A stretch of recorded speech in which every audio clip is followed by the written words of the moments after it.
Hello and welcome to a special bonus episode of YXE Underground. My name is Eric Anderson, and it has been a very weird week. Last Thursday, I received an email in my YXE Underground inbox from a gentleman named Mohammad Hussein. He said he was the lead press secretary for the Prime Minister of Canada and wondered if I would be interested in having Prime Minister Trudeau on my podcast to talk about the importance of community leaders and why celebrating their work is important when it comes to building community. He also said this was not a scam email and that I should call him back. I thought it was a scam email, so I deleted it and continued on with my day at Sherbrooke. About an hour later, I received an email from my friend and former CBC colleague David Shield saying some guy from the Prime Minister's office was trying to track me down. So I thought maybe I should call this Mohammad guy back. He didn't answer, so I really thought it was a scam. Then he called me back, and he explained that the Prime Minister would be in Saskatoon on Tuesday, April 23rd, and would I be interested in having him on YXE Underground as a guest. Mohammad said he likes to do different types of media when the Prime Minister visits smaller cities. He came across my podcast and thought it was really good and wondered if I would be interested in having a conversation with the Prime Minister through the lens of YXE Underground. I asked if I could sleep on it, and he said yes. I spoke with a couple of close friends to get their thoughts on what I should do. I was very sensitive to the fact that the Prime Minister does not fit the mandate of the podcast. He lives in Ottawa, and he's slightly above ground, and that he is not overly popular in our city and our province. I also didn't want him to just come on the podcast and read talking points about the federal budget or all the things the government is doing. So after speaking with these two friends, I was leaning towards no, and I called my dad to basically confirm what I was thinking. Much to my surprise, he said I would be a fool not to do this and that I should get out of my comfort zone and interview the Prime Minister because when in your life would you ever get this opportunity again to speak with the Canadian Prime Minister one-on-one? And I say I was surprised because my dad definitely leans right on the political spectrum, but yeah. He told me to do it. So I emailed Mohammad the next day and said I would do it under one condition. I wanted this to be a conversation about community and the importance of community leaders, and that if the interview didn't meet the standards I set for myself for the podcast or become an avenue for the Prime Minister to become overly political, I would not publish the episode. He agreed, and then I started worrying about the questions I should ask the Prime Minister in the 25 minutes I was given with him. I am very aware of how polarizing Prime Minister Trudeau is in our city, province, and country. I certainly do not agree with everything his government has done and continues to do. But I honestly thought that podcast listeners would be curious to hear what our Prime Minister thinks of our Saskatoon community and the leaders who are making a difference. I think we had a good conversation about the importance of community leaders in Saskatoon and why having community organizations work together on issues is so important. I am very proud of the fact that YXE Underground caught the attention of the Prime Minister's office, and I am so grateful to everyone who has supported the podcast and continues to support it, along with the people and organizations featured on it. One of the neat things about this experience was that there was a gentleman there who was recording the interview. I think his name was Brett, and he works for the National Historic Archives. So he records all of the Prime Minister's interviews for the National Archives. And so now there will be an official record of YXE Underground in the National Archives, which I thought was pretty cool. The interview took place at Wanuskewin Heritage Park this past Tuesday, April 23rd, in one of their beautiful gallery spaces. 2 chairs and a small table were set up for us, and we spoke for just over 20 minutes. I did a bit of a live introduction on tape just to get things rolling, and I kept it in the episode as I think it kind of sets the tone for our conversation. Okay, enough of me talking. Here is my conversation with the Prime Minister of Canada, Justin Trudeau, on YXE Underground. Hi everyone, this is Eric Anderson, host of YXE Underground. I suspect there might be a few new listeners to this episode, so I just want to say that YXE Underground is a podcast that highlights people and organizations in Saskatoon that are doing really amazing things but are kind of flying under the radar. My guest today, he lives in Ottawa, and he's slightly above ground. He's slightly on the radar. Would you like to introduce yourself, sir? Yeah, hi, it's Justin Trudeau, and I'm Prime Minister right now. It's very nice to meet you. I'm very excited to chat with you about some of the things happening in Saskatoon, but I have to ask you, why did you want to talk with me? You know, one of the things that is the reality we're dealing with in politics, but in so many different places, is everything's getting so shortened. Everything's getting faster and quicker, and if you can't hold someone's attention for a 14-minute TikTok or a 2-minute YouTube, then you've lost them. And you can't build a strong community through snippets. You have to have real conversations about what we need to do. Complex problems have complex solutions, and there's a need to be hearing each other. One of the things that we see with social media, with political discourse the way it is, with everything we see, is there's lots of people talking, not a lot of people listening, really listening and seeing each other. And what I find that podcasts, particularly those that are grounded in community and people and stories that are really meaningful but not often put front and center in screaming headlines, is really important. And what you're doing here with YXE in elevating voices of people who are working really hard to build a stronger community matters. And I wanted to come here about it and talk about it. Thank you very much.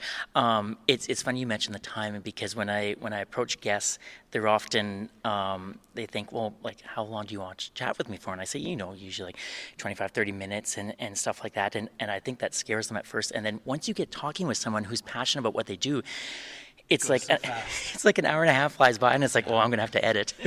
Exactly, but that's one of the things that is so compelling. I remember when I was in university, one of the pieces of advice I got, I can't remember whether it was from an older friend or a parent or an aunt or something, said, pick your courses not based on what subjects you think, but pick courses based on teachers you like that connect with you, because someone you like can teach. If they're passionate about a subject that you didn't think you actually would be interested in, you'll get brought in by that. We respond to passion. We respond to someone who's deeply convinced or excited about what they're talking about, and boring teachers are the ones who don't care about their subjects, whereas the ones who are excited to be there, excited about what they're talking about, will be infectious with their students. It's so, I totally agree, and it's so interesting. On Sunday, my wife and I, we went for lunch at the Broadway Cafe, and our waitress, she was, my wife is a teacher, high school English, and she was her student for like 3 years, and now she's in education here at the U of S, and she actually said to my wife, like, I'm doing this because of you, and I just, you're very proud, but yeah, when you connect with someone that's passionate about what they do, there's power in that, isn't there? I'm Prime Minister now and have been for a little while, but it still has way more of an impact when I run into someone I taught who said, okay, I only taught for 5 years, but that impact that you can have on people's lives at a pivotal moment was one of the things that drew me into teaching. Yeah. When you come to Saskatoon, I know you're a very, very busy person when you come here and you have all the official things you have to do, but are you able to see and sort of get a feel for the community in terms of the different leaders that are doing such great work that I try and spotlight on the podcast? I try to. One of the things that is a real danger for any politician is you end up getting wrapped up in sort of conference centers or meeting rooms, or you go to see community leaders in an office space or a boardroom or something, and you don't get that on the ground connection. So for me, being able to, I went out for a beer with Charlie Clark last night to talk about the city, talk about the community, talk about how things were going from his end, to get a little more of a casual vibe. Last time I was here, we had a local volunteer appreciation in a local pub where we just sort of sit down and talk about all the different things they're doing and everything like that. You try to find local businesses. You try to see what's going on and what the impact is. Yeah. When you I'm so curious, when you chat with these people, like the local businesses and community leaders, are they Like, are they kind of nervous to chat with you? Or are they excited to chat with you? Because I find with the podcast, for some of my guests, it does take a little bit of like convincing them because they're so focused on doing the work and they're like, well, I don't know if I want to be on a podcast, but luckily they eventually do. But do you find that people are excited to share their stories, or? I think people are wary because you're coming at, whether you're coming at a podcast, you're coming from a political angle. They're like, okay, that's not a world I know about. I know about my own thing. I'm not an expert in what you're going to be talking or you're saying. I'm not an expert in what you're doing. Why would you want to talk to me? And then when you actually show that you are interested in what they're doing, like you do, or when I'm genuinely trying to learn, okay, what's the challenge you're facing? What could different orders of government do to maybe help out or ease this problem, either here or on a larger frame across the country? Like asking people what they think in their area of expertise, what they do, rapidly tends to put them at ease, and they realize, oh, okay. You're actually interested in what I know, what I do, and you're trying to figure things out that I can tell you. And suddenly someone's explaining things to the prime minister or to a podcast expert, and it's like they don't even realize it because they're passionate and they're knowledgeable in their own area. Yeah, that's a really good point. With the podcast, I always try and do it wherever a person is, like where they work. I remember one time I did an interview with a kindergarten teacher, and she was doing just amazing work, especially during the pandemic. And so we did it in her classroom, and I remember sitting in like a very little tiny little chairs, little chairs, and she was nervous. She had notes in front of her, and about 2 minutes in, like, the notes didn't exist because we're sitting at her tiny table and talking about kids. Yeah, I mean, meeting people where they are, and getting them, to actually see themselves and the things they maybe take for granted or find overwhelmed or don't notice about them, see them from someone else's eyes. Like actually being able to show that there is value in what they're doing, not just for themselves intrinsically, because most of the people I know you'll talk to, because this of people in community organizations or volunteers. I've just spent so much time meeting with so many of them over the decades. They are driven by their own desire to impact the world around them, to make a change, to have something. They're carried on by their own drive, but sometimes being seen from the outside as being essential community builders, essential leaders in the community that are nowhere near celebrated enough. That brings them a validation that I think what you're doing is a real gift to them. It's interesting too, because when you were talking about how once a person kind of gets talking about what they're passionate about, it's like they get on a roll, isn't it? And that passion kicks in, and then it's like it doesn't matter if there's a microphone in front of you or if the prime minister is in front of you, they just go. Yeah, no, and that's the chance to meet people in who they really are, and there's so much. I mean, in any line of work or any context, people are like, oh, I'm going to a fancy dinner party, so I got to dress up nice and be careful of what fork I'm going to use for which course or what. I mean, like, we bring all these pressures that are external to who we are, and the more we can suddenly be just the people we are with others, the more quickly some of the conflicts and differences between us sort of disappear, and you actually get to see someone who is focused on community, worried about the future, thinking about what they can do to help, thinking about what they can do to bring others to help more as well. And that's an amazingly powerful tool. One of the things I've learned about Saskatoon in doing this for the last 6 years is that just how interconnected everyone is, and it's whether it's issues centered around like safe and secure housing or food security or addictions, like there are so many different organizations and different people that are working together, and I didn't really know that, and I'm curious, like, is that something you see, like, maybe not only in Saskatoon, but like, do you see that in other places as well, in terms of that's how you get problems solved? Yes, and it's one of those paradoxes that people, people are so focused on trying to solve their problem that often they don't have time or the energy to lift up their head and say, well, who else is trying to solve it? Who has the complementary piece that could actually help the folks I'm working with? In knowing that I was coming on your show, I listened to the conversation you had with Kim from the YWCA, and she mentioned that starting to develop those relationships with other organizations was really, really powerful, but there's always more work to do. And I think that's where governments, particularly municipal governments, but I think provincial and federal governments can have a role too in making sure that we're building those connections, those networks. Because if there is anything that we learned from the pandemic and the isolation on individual and the survival mode of so many different community organizations, coming out of it, knowing how to lean on each other and multiply the impacts is the way we have to keep moving forward. I'm glad you mentioned Kim, because that was one that was a very eye-opening experience for me as well. It was striking just how connected and how good a listener she was and she is in terms of listening to what's happening in the community as well. And I just think that like the good leaders, I think just are such good listeners too.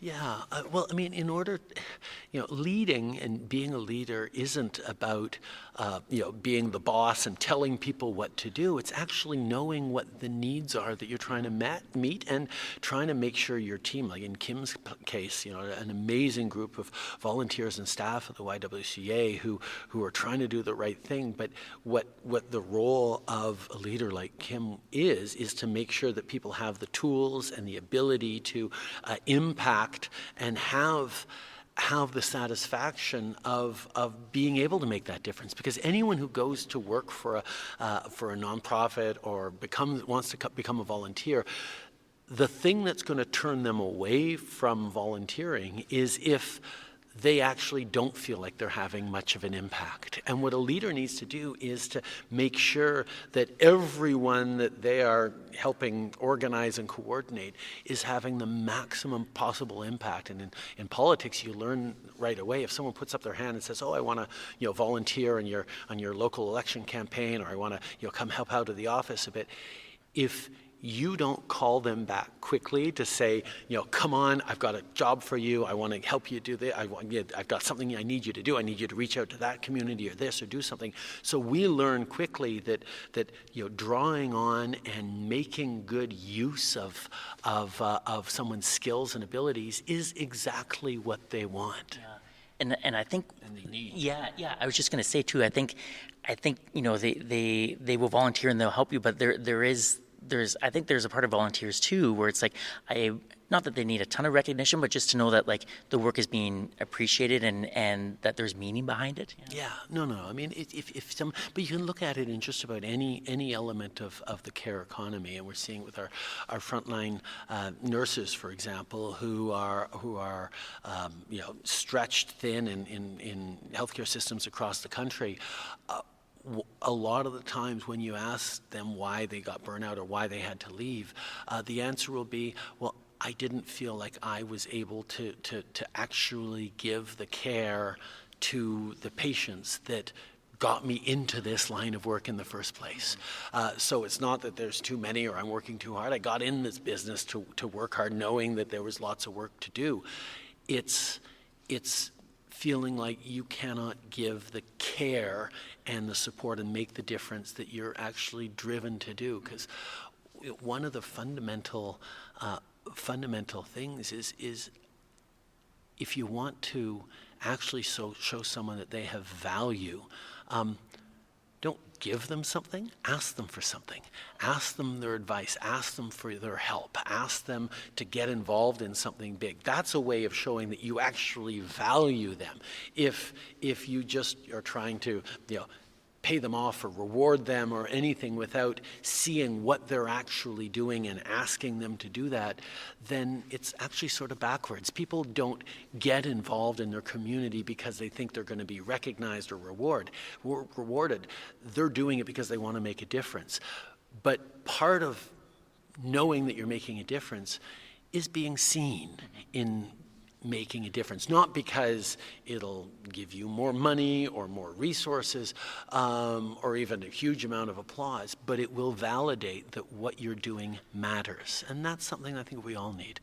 I've had the pleasure of interviewing a lot of social workers during the podcast, the 6 seasons, and one of the things I sort of worry about, like when I'm done the interview, is like how much gas they sort of have in the tank in terms of like kind of like compassion fatigue a little bit, because it's hard work what community leaders do and stuff. I'm just wondering if there are community leaders that are listening to this here in Saskatoon and maybe they're not struggling, but you have some bad days, or you're banging your head against the wall or something like that. Like, what would you say to them in terms of like, why the work that they do is important? Is a big question, I know, but how often do I get to chat with you? No, it's a big question. It's a good one, but honestly, it'll probably vary a bit for every individual. What are the things that resource them the most? I'm not a natural extrovert. I'm an introvert who's learned how to draw energy and be with people, because that's sort of what the job requires. When I need to recover, I need a little time alone with a good book or go for a hike in the woods or something. But the other thing that I need is I need to feel that I'm actually having an impact. And I think that is the most important thing. There's nothing more frustrating than feeling you're doing something that isn't making a difference or is futile. So if people are feeling burnt down or burnt out or worried, yes, take time for self-care, because as we all learned when we learned how to be lifeguards or did first aid, you can't help someone else if you can't help yourself first, if you're not taking care of yourself. But secondly, allow yourself to actually see and feel the impact that you've had with the hard work that you've done, with the organization you've built. Look at the people that you were able to help. Look at the changes you made. And for every person you impact, sure, there's going to be lots that you weren't able to help, or lots who you didn't have room to help. But the difference you make in the lives that actually changed because of what you did can be extraordinarily fulfilling. Eric, it goes to the center of who we are as Canadians. Being there for each other in a country that's too big, the weather's too intense. We need to build that sense of community, and that's community happens. Not by accident. It happens because people come together and commit themselves to it, to helping out strangers, to helping out folks who are in a more challenging time. And that's the drive for service and for giving and shaping and impacting the world around you that I think is part of each and every human being. We all need to feel like we matter to the tribe. And while some people are being stuck, trying to say, okay, I matter to my community because I've accumulated wealth or material goods, others say, no, I matter to my community because I'm bringing something to the community. I'm having an impact on people around me. And it's not hard to imagine that the people who are actually concretely working to directly impact others can often find a little more peace and solace and happiness than people who are winning at accumulating a big bank account, but maybe sometimes feel hollow because they don't see the direct impact they're having. Thank you for doing this. Not that I've. This is going to be for my next podcast guest. Like, I don't know how they're. I'm thinking his name's Kelton, and I'm interviewing him on Friday, and he works for Mewasan Valley Authority. Okay. And what is he doing? Yeah. So he last year I did this might sound lame, but I did a pollinator walk with him last year. Okay. So he went out to there's a place south of Saskatoon called Beaver Creek, beautiful conservation area, and he led a walk. There was me and two other people, and he was talking about all the natural grasses and stuff like that, and basically, talking about the importance of conserving, especially prairie grasses and that type of environment because we're losing that. And he was just such a good talker, Mr. Prime Minister. And I was like, oh gosh, I'd love to get him on the, like, he was so passionate about like literally bees and grasses. And so I reached out to him a few months ago and said, would you want to be on the podcast? And again, he was like, I don't know, like maybe, but yeah, we talked to. So I'm speaking with him on Friday. So that ability to share his passion, I mean, if he was taking you guys on that walk and sharing his passion for it, that's what he's going to get to do to a much larger audience. Yeah. And your ability to pull people out is really important, not just so that they can share what they're doing and maybe get a little more recognition from the community for it, but so that everyone feels and hears that passion, that idea that someone gets involved and committed to making a difference in a way that is maybe not the way most other people would choose, but is their way, is something that is a really important message right now, because we have so many people, young people, but people of all ages, who are sort of lost. Where do they find the meaning in what they're doing in their day-to-day lives? How do they actually feel like they matter to the larger community they're part of? That question that I think is at the heart of so much of the anxiety that so many people are feeling, on top of all the various financial anxieties and the worries that maybe the world isn't as fair as it used to be. This idea that, but what is my place? How am I shaping the world around me? And sharing the story and the words of someone who has found a way to have an impact. Not to say that everything in their life is perfect, but the thing that they are passionate about is worth elevating and sharing. And it's really, really magic what you do. Thank you, sir. Oh, what a pleasure, Eric. There you go. My conversation with Prime Minister Justin Trudeau. I want to thank him for taking the time to meet with me, and to his team for making me feel comfortable throughout the process.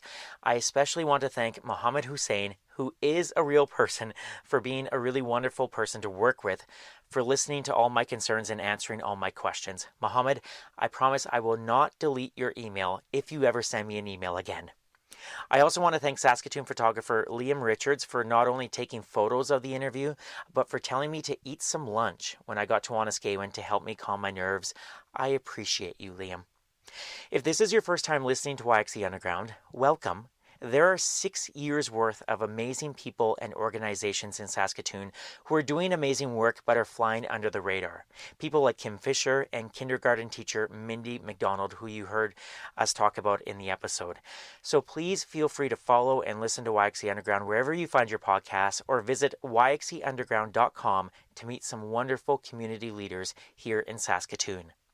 And a new episode drops May 9th featuring the one and only Kelton Braun from Meewasin Valley Authority. He's such a great guy, and I know you'll love his episode. Before I go, I would like to acknowledge that this interview was done on Treaty 6 territory and the traditional homeland of the Métis. YXE Underground is a production of the Salthammer Production Company. My name is Eric Anderson. Thank you so much for listening, and we'll talk to you soon, Saskatoon.